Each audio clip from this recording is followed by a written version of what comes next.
अस्सलाम वालेकुम व्यूअर्स, मैं हूं समीना पाशा। उम्मीद है आप लोग खैरियत से होंगे। व्यूअर्स, कुछ आम खबरें अपडेट्स लेकर इस व्लॉग में आपके सामने हाजिर है जनाब। आज बात करेंगे अदालती मामलात की, क्योंकि बहुत से अहम केसेस जो हैं वो आज समाअत के लिए फिक्स थे। इस मौके के ऊपर क्या कुछ कार्रवाइयाँ हुई आपको बताएंगे। इसके साथ साथ आज इमरान खान साहब के जो ट्वीट्स से एक पैराग्राफ है ख़ास तौर पर, जिसमें उन्होंने अपनी फैमिली, ख़ास तौर पर अपनी बहन और एहलिया के हवाले से जो बात की है वो कितनी इंपॉर्टेंट है, इसके ऊपर भी बात होगी। और फिर कुछ जिक्र करेंगे कि मजीद सियासी सरगर्मियां आज क्या रहीं। तो काफ़ी कुछ है इस व्लॉग में। आपसे रिक्वेस्ट है कि चैनल को सब्सक्राइब कर लें अगर अभी तक सब्सक्राइब नहीं किया। तो अदालती महाज से जुड़ी आज बहुत सारी खबरें हैं जी, क्योंकि आज इमरान खान साहब के केसेस की समाअत थी इस्लामाबाद हाई कोर्ट में। और ये दो केसेस थे इमरान खान साहब के। एक तो थे जो इनके बुनियादी इंसानी हुकूक हैं उनकी बहाली के लिए, जिसमें ये इस्तदा थी कि जो मुख्तलिफ जगहों पर उनके खिलाफ केसेस बनाए गए हैं उनमें से जो फजूल केसेस हैं जिनका कोई सर पैर ही नहीं है वो ख़त्म होने चाहिए, उनकी तादाद सही तौर पर सामने आनी चाहिए। और जो केसेस फिक्स नहीं हो रहे समाअत के लिए उन्हें फिक्स किया जाना चाहिए। तो ओवरऑल जो इस हवाले से जो हुकूक हैं उनके ऊपर जो है ये दरख्वास्त दायर की गई थी, जिसमें रियासती इदारों को जो है फरीक बनाया गया था। आज इसके ऊपर समाअत हुई और इसमें कुछ खास पेशरफ्त नहीं हुई सिवाय इसके कि ये रिकॉर्ड मांग लिया गया है कि इमरान खान साहब के मुख्तलिफ केसेस कहाँ कहाँ पर किन किन अदालतों में ज़ेर समाअत हैं, मुकदमात कहाँ कहाँ दर्ज हैं। तो इसके हवाले से एक रिकॉर्ड जो है कंप्लीट वो अदालत के रूबरू पेश किया जाए। तो अब ये देखते हैं कब रिकॉर्ड पेश होता है और क्या इससे सूरत हाल सामने आती है। लेकिन जो दूसरा अहम केस था इमरान खान साहब का, वो सज़ा मुअत्तली की दरख्वास्त के लिए, अर्ली हेयरिंग के लिए जो दरख्वास्त थी उसके ऊपर था। और अब आप एक लतीफ़ा सुनिए आज का। लतीफ़ा ये है कि चीफ जस्टिस सरफराज डोगर साहब वो सज़ा मुअत्तली की दरख्वास्त फिक्स नहीं कर रहे और उन्हीं के पास वो केस लगा हुआ है। और अब अर्ली हेयरिंग की जो दरख्वास्त है वो भी उन्होंने अपने पास ही लगा ली। तो आज जब केस की समाअत हुई, सलमान सफदर साहब वहां पर पहुंचे। उन्होंने इस बात के ऊपर जोर दिया कि जनाब इतना अरसा हो गया, सज़ा मुअत्तली की दरख्वास्त जो है, मरकजी अपील तो दूर की बात, सज़ा मुअत्तली की दरख्वास्त भी नहीं फिक्स की जा रही हेयरिंग के लिए, और इसको ज़रा जल्दी फिक्स करने की हिदायत जारी की जाए। तो ये इस्तदा मंजूर कर ली और हिदायत जारी की गई। अब ये जुमला बड़ा मज़ेदार है कि हिदायत जारी की गई कि जनाब ये जो दरख्वास्त है सज़ा मुअत्तली की, इसको फौरी फिक्स किया जाए समाअत के लिए। अब आप अंदाज़ा लगाइए कि वो तो पहले ही आपके पास लगी हुई है और आप ही उसके लिए हिदायत खुद को ही जारी कर रहे हैं। गोया चीफ जस्टिस सरफराज डोगर ने चीफ जस्टिस सरफराज डोगर को ये हिदायत जारी कर दी कि सज़ा मुअत्तली की जो दरख्वास्त है उसको ज़रा जल्दी फिक्स किया जाए। लेकिन यहाँ पर भी वो अपनी फनकारी करने से बाज नहीं आए। बजाय इसके कि वो कोई आगे की डेट दे देते, अगले हफ्ते में किसी वक्त का बाकायदा टाइम दे देते, बल्कि उन्होंने क्या किया कि कहा कि जी इसके ऊपर हम देख लेते हैं कि कौन से टाइम पे इसको फिक्स कराया जा सकता है। सलमान सफदर साहब की तरफ से इसके ऊपर जोर दिया गया कि कोई तारीख जो है वो दे दी जाए, लेकिन इससे भी वो भाग गए और कोई तारीख नहीं दी। यानी अभी भी काम उन्होंने गू मगूह में ही रखा है। बज़ाहिर ये कहा जाएगा कि जी दरख्वास्त मंजूर हो गई है, अर्ली हेयरिंग की डायरेक्शन दे दी है, वो भी खुद को, लेकिन कोई उन्होंने तारीख फिर नहीं दी। और इसके ऊपर उनका ये कहना था कि जनाब वो रजिस्ट्रार से इस बारे में पूछ लेंगे रिकॉर्ड क्या है और उसके मुताबिक जो है वो अगली डेट दे देंगे। तो ये अपने आप में एक लतीफ़ा ही है। सलमान सफदर साहब ने जो आज गुफ्तगू की अदालत के बाहर वो भी बड़ी इंपॉर्टेंट थी। उन्होंने कहा कि जिस तरह से ये केस बनाया गया था, जो इसकी सज़ा है, सबको पता है कि ये 15 से 20 मिनट में केस ख़त्म हो जाना है। यही वजह है कि इसको समाअत के लिए लगाया ही नहीं जा रहा और नैब अदालत ही नहीं आ रही, क्योंकि उन्हें पता है कि वो इस केस का दिफा नहीं कर सकते। और अलीमा खान साहिबा ने भी बड़े वाजे कहा कि गेम प्लान सबको नजर आ रहा है कि ये सज़ा उस वक्त तक मुअत्तल नहीं करनी जब तक तोशा खाना 2 में सज़ा नहीं हो जानी। तो सलमान सफदर साहब ने भी ये बात कही कि तोशा खाना 2 में भी सज़ा तैयार है, अगर ये फिक्स कर देंगे समाअत के लिए हेयरिंग ये अलकादिर वाली तो ठीक है, नहीं भी करेंगे तो हमने तोशा खाना वाली भी अपील लेकर इधर आना ही है, तो फिर हम दोनों अपीलें साथ साथ लड़ते रहेंगे। तो आज जो अहम बात थी सलमान सफदर के सारे जो उनकी गुफ्तगू और मुकालमा था, जो चीफ जस्टिस के साथ भी था और जो उसके बाद उन्होंने सहाफ़ियों से भी सवाल किया और जवाब दिए, उसमें भी उन्होंने इस बात की तरफ इशारा किया कि केस एक वकील लड़ता है और जाहिर है कि वकील का काम ही केस लड़ना है, लेकिन एक लिमिट भी होती है। उन्होंने बताया कि 300 केसेस जो हैं वो बनाए गए इमरान खान साहब के ऊपर, तो ट्रिपल सेंचुरी जो है वो इमरान खान ने जेल में बैठ के बना ली है। अब आप इससे अंदाज़ा लगा लीजिए।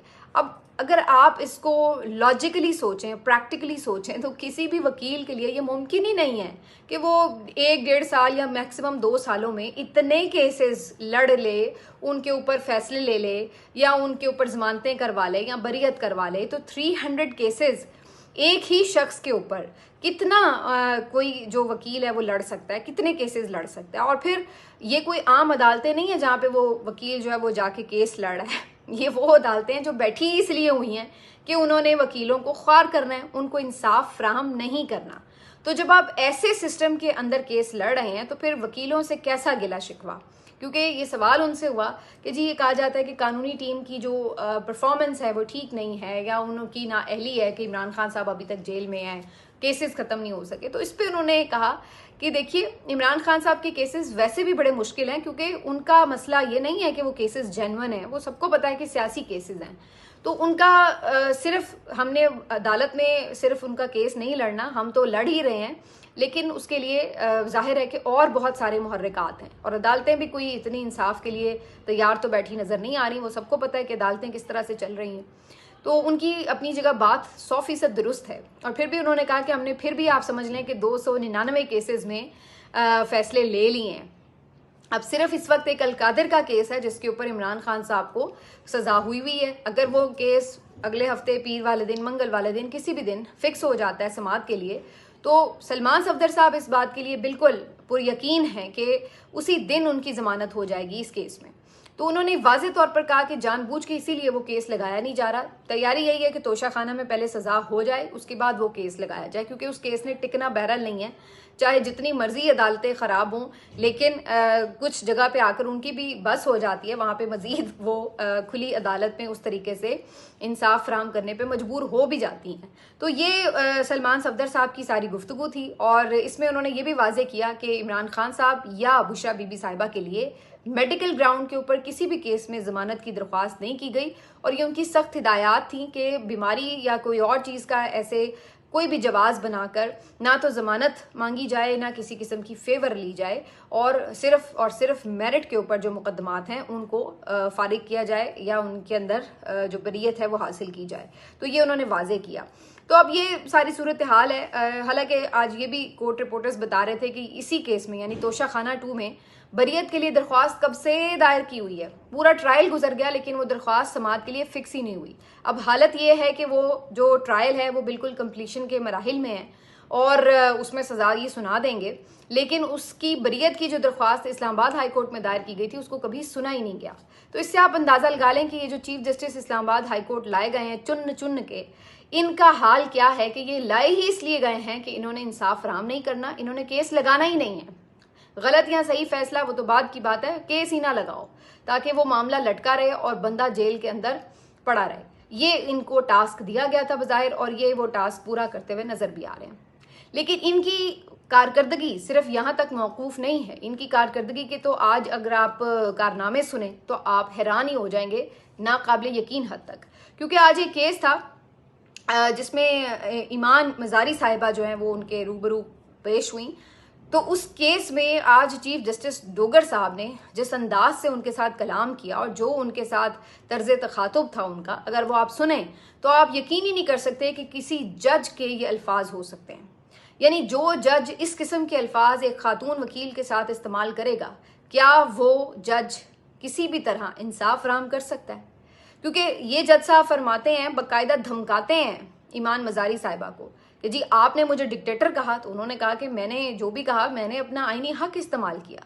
तो उस पर वो और गुस्सा हुए और उन्होंने कहा कि जनाब आपने कहा कैसे ये डिक्टेटर, और आप जो है आपको अपना मुंह बंद रखना चाहिए। और फिर यही नहीं, उस पर उन्होंने जब ईमान मजारी साहिबा ने कहा कि भाई मेरा आईनी हक है कि मैं जो अपनी राय देना चाहूँ मैं दे सकती हूँ, तो उसके ऊपर उन्होंने कहा कि जनाब आप तो मुंह मन नहीं कर रही, और क्यों ना आपके खिलाफ जो है वो तौहीन अदालत की दरख्वास्त शुरू करूं। तो उस पर ईमान मजारी साहिबा ने कहा वो भी आपको पता है कोई डरने वाली तो है नहीं, डट जाने वाली खातून है। उन्होंने कहा कर लें आपका अगर शौक है तो उस पर उन्होंने उनके शौहर और जो वकील भी हैं हादी चट्ठा, उनको कहा कि इसको समझाएं, अगर मेरी पकड़ आ गई ना, तो अगर मैंने पकड़ लिया तो फिर बड़ा मसला हो जाएगा। तो इस तरह की धमकियां ये शख्स अदालत में, खुली अदालत में एक खातून वकील को अगर लगा रहा है तो आप अंदाज़ा लगा लें कि इनका कैलिबर क्या है।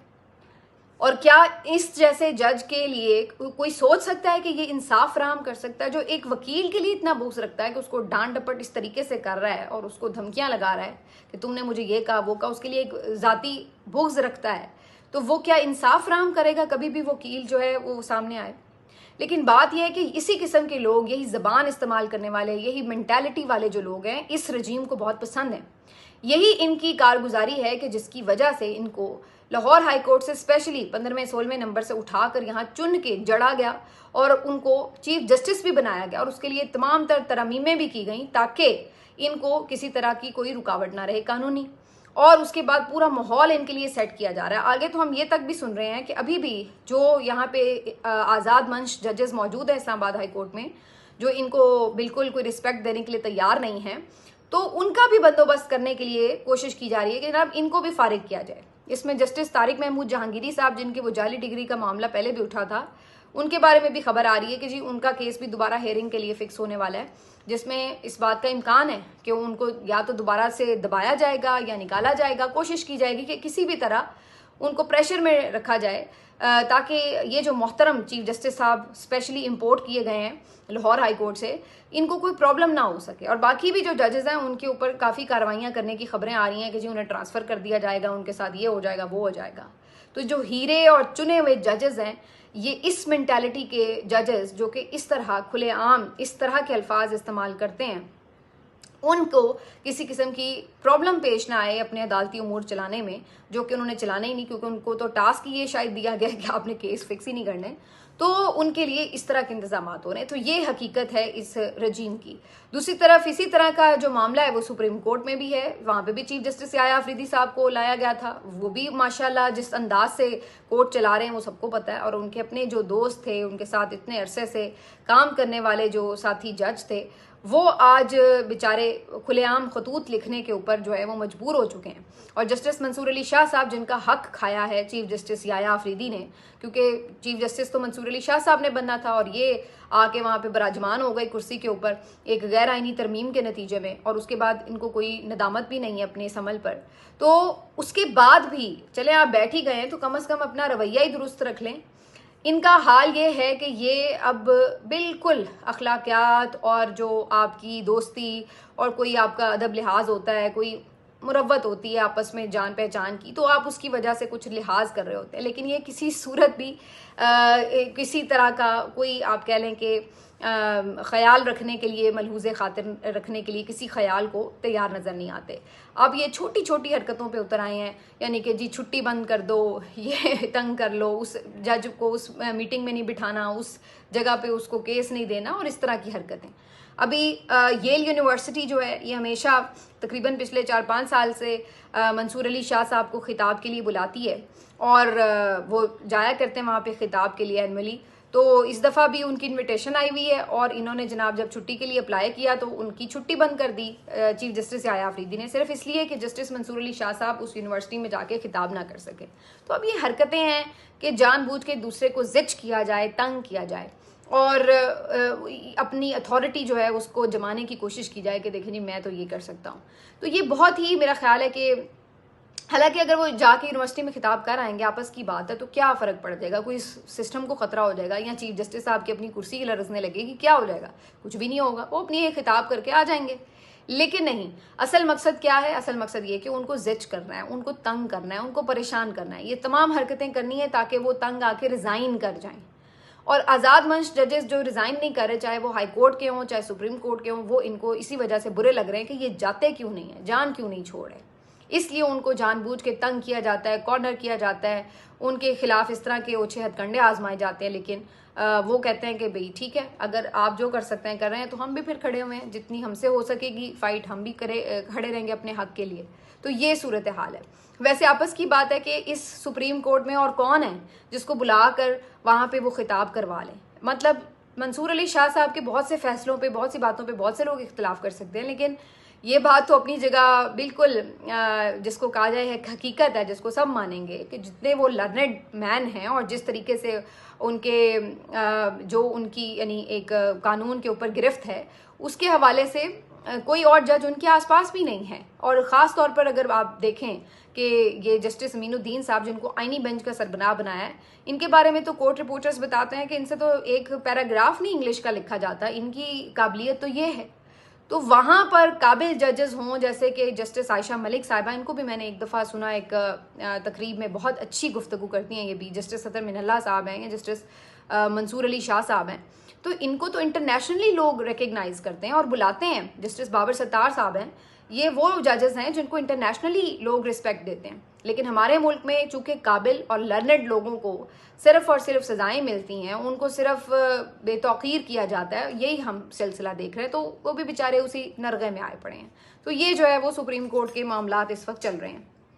बहरहाल अब ज़रा इस बात के ऊपर बात हो जाए। इमरान खान साहब ने जो एक ट्वीट किया कल, उसमें उन्होंने ख़ास तौर पर अपनी बेगम और अपनी बहन के बारे में काफ़ी तफसील से गुफ्तगू की और अलीमा खान साहिबा के साथ जो रवैया बार बार बाहर पेश आ रहे हैं अडयाला के, उसके ऊपर उन्होंने अफसोस का इजहार किया कि उनको क्यों निशाना बनाया जा रहा है। ना, अच्छा ये जुमले बड़े इंपॉर्टेंट हैं, उनका ना वो सियासत करती है ना उनका सियासत से कोई ताल्लुक है, लेकिन उनको महज इसलिए बार बार टारगेट किया जाता है क्योंकि वो मेरा पैगाम ना पहुंचा सकें। इसी तरह से उन्होंने अपनी अहलिया के बारे में भी काफ़ी तफसील से बात की कि वो भी एक घरेलू खातून है, उनका सियासी मामलात से कोई लेना देना नहीं है, लेकिन उनको भी जानबूझकर उनकी कभी कैरेक्टर असैसिनेशन की गई, उन पर मुकदमात बनाए गए, उन्हें जेल में डाला गया। जेल में भी उनके साथ शदीद किस्म का गलत रवैया, नामुनासिब और सख्त रवैया रखा गया है। सिर्फ इसलिए ये मुश्किलात उनको बर्दाश्त करनी पड़ी हैं क्योंकि वो मेरी अहलिया हैं और उनको तोड़ने की कोशिश करें। तो जहां वो इस पूरे रजीम को एक्सपोज कर रहे हैं, वहां इसमें देखा जाए तो एक मैसेज जो है वो पीटीआई के अपने लोगों के लिए भी है, जो कई दिनों से इस बात के ऊपर एक दूसरे से लड़ झगड़ रहे हैं कि जनाब अलीमा खान जो हैं वो कोई पार्टी को हाईजैक करने वाली हैं, टेक ओवर करने वाली हैं या कोई जानशीन बनने वाली हैं इमरान खान की। तो कोई दूसरी तरफ किसी को लगता है कि जी बुशरा बीबी साहिबा का ग्रुप बड़ा तगड़ा है और ये वो। तो उन्होंने वाज़े तौर पर इस एक ही पैराग्राफ में दोनों बातों को क्लियर किया है कि ना तो अलीमा खान साहिबा का और ना ही बुशरा बीबी साहिबा का सियासी मामलात से कोई लेना देना है। और हकीकत भी यही नजर आती है बज़ाहिर, क्योंकि अगर आप देखें तो ना तो अलीमा खान साहिबा ने आकर ये अनाउंस कर दिया है, ना इमरान खान साहब ने उन्हें जाके कोई ओहदा दे दिया पार्टी का कि जी आप उस वक्त तक पार्टी को चलाएं जब तक मैं जेल में हूं। तो उन्होंने तो कोई इस तरह की चीज़ नहीं की हुई।